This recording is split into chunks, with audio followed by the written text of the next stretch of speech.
Okay, good afternoon. My name is Matt Hill from Wiltshire Martial Arts and Bushcraft Adventures, and if you're watching this you're probably either getting ready to come on one of our trips or experiences, or maybe just here to get some ideas.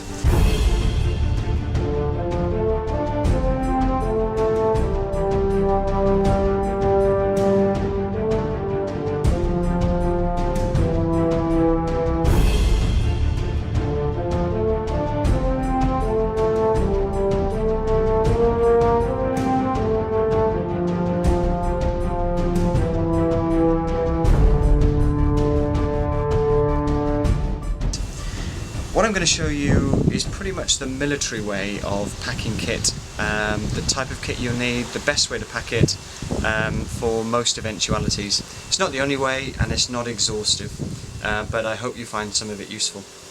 So what we're going to start with is, this is a standard military issue rucksack or Bergen. You notice these pouches on the side are rocket pouches, they're called. There's another one that goes on the other side, but I'm doing a short trip and I won't need this, so in this space I'm going to put my roll mat. One of the key things you need to think about when you go out into the woods, the wilderness, or on a trek, is to make sure that you keep as much of your kit dry and waterproof as you can. Nothing is more uncomfortable than sleeping in wet clothes. So the first thing we're going to do is take our Bivvi bag and put this in the Bergen. So we're going to use this as a kind of dry liner. So we're going to put this in the bottom, space it out, make sure it's not folded over anywhere, and make room to put everything else inside it. Then at the end we'll close this up, turn it, and that's an extra bit of waterproofing that'll hopefully keep all your kit dry. Okay, we're about to go on a trip tomorrow, and even though it's high summer, pretty warm, I always take a 3 or 4 season sleeping bag, because it's easy to take clothes off, but it's not easy to put stuff on. You can get cold nights at any time of the year, so unless space is a premium, go for the big ones. So we're going to stuff this in. You can take it out of its own stuff sack. It allows you to maximise the space a little bit more, and really just push this down. So you lift the blinder up, really squeeze it down with your feet, fill every inch at the bottom of the bag. Then what we're going to do, thinking about safety, always carry a small first aid kit, just with basic things you need, maybe ibuprofen, plasters, some bandages, scissors, tweezers, that kind of thing. Just your basic kind of first aid kit. That always goes inside the top flat lid. At the start of a trip I'll tell everyone exactly where that is so that they know. My first water bottle and a metal mug. Metal mug because it means I don't need to carry 2 cooking utensils. I can cook for boiling the bag rations, I can squeeze them in here, cook the water, and then use that same water for drinking tea, so you don't have to carry more than one vessel. Then all of the kit is laid out kind of in the order that I'll need it. So next in goes my warm kit. So I've got a warm downy jacket in there and a couple of spare t-shirts. And you notice these are all waterproofed again in Ziploc bags. You can buy them from pretty much any military store. And in here I've got a spare pair of trousers, socks, pants, and a top and a pair of camp shoes, so that when I stop at the end of the day I can take all of this sweaty gear, maybe it's rained and I'm absolutely soaking wet, I can take all of this off, put fresh, clean, dry kit on, and unless you've experienced it, you can't underestimate the value of having dry, fresh kit to put on at the end of a long day. Okay, next on our camp we're going to be doing a bit of swimming, but this is my towel, shorts and water shoes for swimming. Then here I've just got a couple of bits of kit that are gloves, a hat if it's raining, and a mosquito net and a woolly hat. Again, at camp at night can get a bit chilly even in summer, so they go somewhere handy. So I put those in one of the side pouches there. maybe at this point we'll talk about sort of the day clothes. So while you're walking, travelling, your sort of day clothes that you don't mind getting wet and dirty. Got some walking boots. Best to have boots that kind of cover the ankle, especially when you're carrying weight over uneven ground. It's so easy to turn an ankle.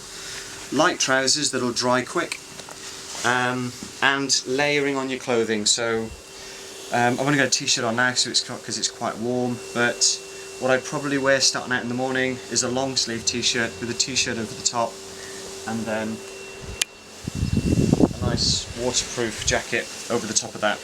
So then as it gets warmer you can take the layers off and manage your energy and your heat through your layering. As soon as it gets cold you put more layers on, as soon as you get hot and sweating you take the layers off. That conserves energy and helps to keep you warm or cool as you're walking. Getting towards the top of the Bergen now, we're going to put in there a hammock, this is optional, and Basha,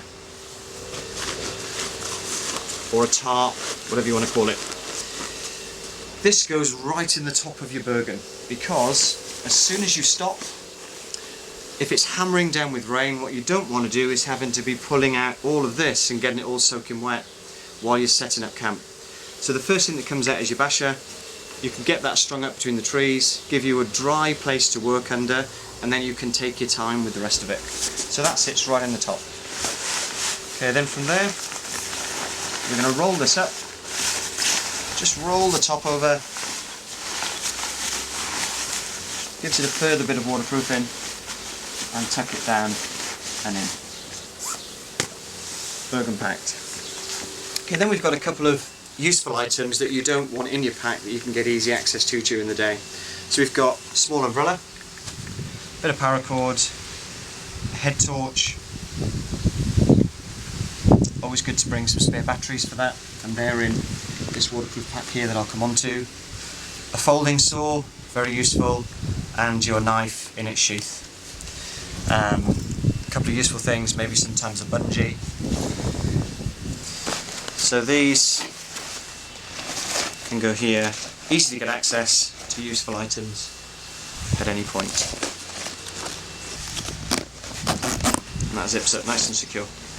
Then in here you've got camp stove and cooking equipment. Pretty lean and mean, just a very simple stove that connects up that way. 2 or 3 minutes, get it on, get a brew going, some hot food, and nothing restores your morale on a cold, wet day like having easy access to a warm drink and food. Also in here is my knife, fork, spoon, and a plate, a small plastic plate. So that goes in a side pouch, because you'll probably use this a couple of times during the day. It's always good to be quite methodical with where this stuff is, so that at night, when you're tired, it's dark, you can pretty much close your eyes and know exactly where in your rucksack everything is.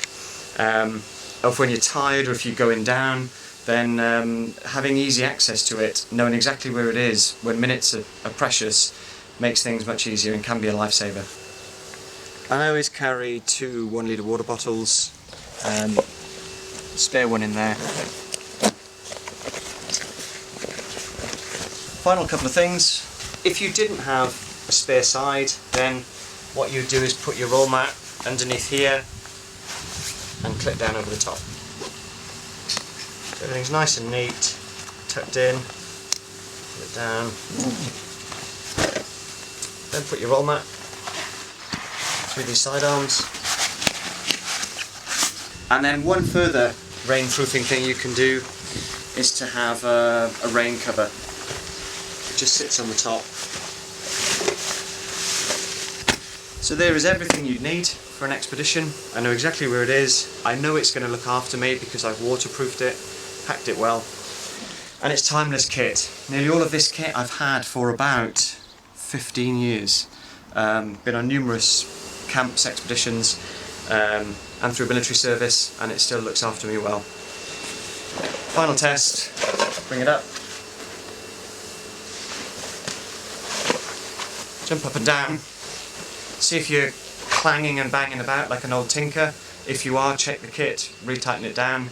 You don't want to be clomping around. I mean, for most people it doesn't make any difference, but I prefer not to be sounding like a marching band as I walk through the forest. So just check it, make sure it's not clinking and tinking, and you're good and set to go. And the final bits in this waterproof pack, I've got compass, a map, a notebook and pencil if I need to remember something, or in the woodlands a moment of inspiration comes to you that you want to capture. You could put your phone in there if you need to, and my basic firelighting equipment is in here, and this is kept in a waterproof bag, in a waterproof pocket, in a waterproof jacket on the body. Firelighting kit is pretty essential, you don't want to lose that. Okay, I hope you found it useful. Let me know if you've got any questions. Thank you very much.